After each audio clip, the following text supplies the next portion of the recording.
Let me introduce myself. I am Целоусова Julia, the third course student of Privolsky Research Medical University. I would like to tell you about empathy in medicine. Nowadays, empathy has become a more disputable issue than before in the medical community, as clinical empathy plays an important part of the clinician's work.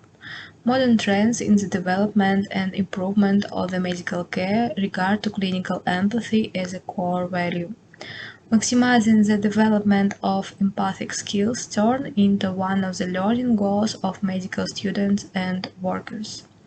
Despite the dearth of empirical research, empathy has received considerable attention in the media, academia, national and international politics, business, the art, and in healthcare provider education and patients' care. There are several definitions of empathy.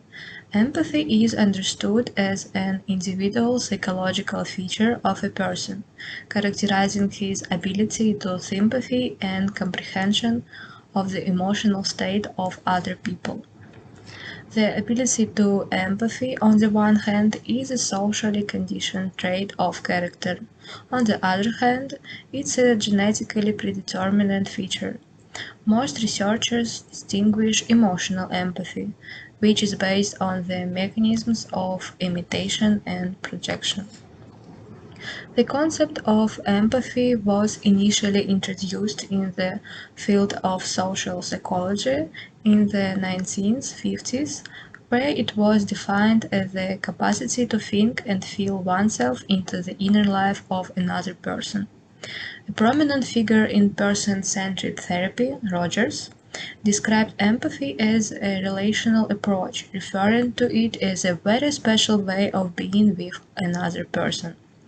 Over the time, the understanding of empathy has evolved, encompassing not only cognitive aspects but also affective, imaginative, behavioral, and relational dimensions. The term clinical empathy emerged to describe empathy specifically within the clinical setting.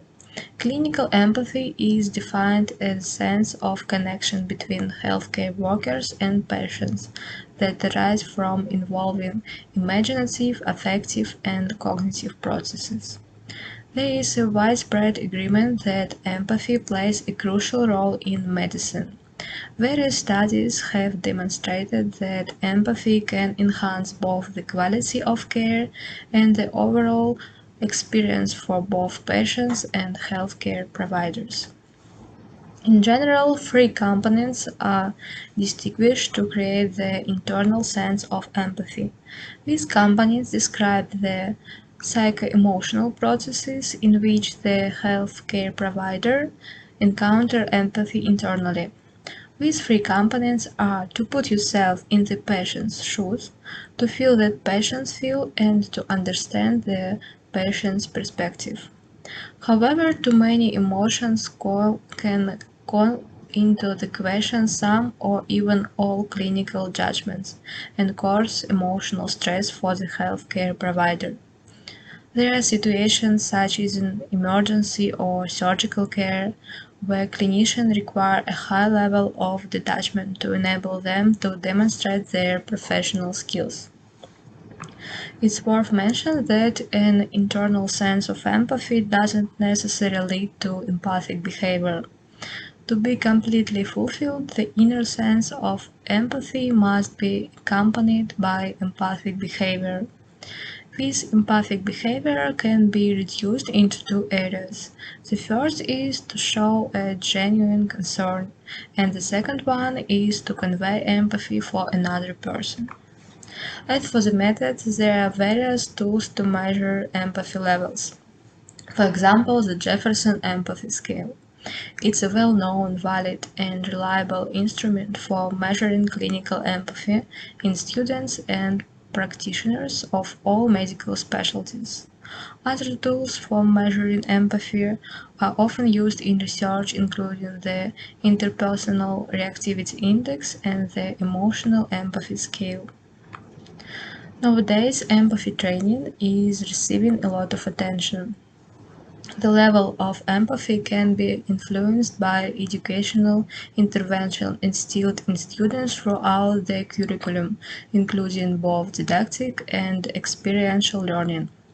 The effectiveness of educational methods can be enhanced by intervention that help students develop empathy and achieve the necessary affective skills.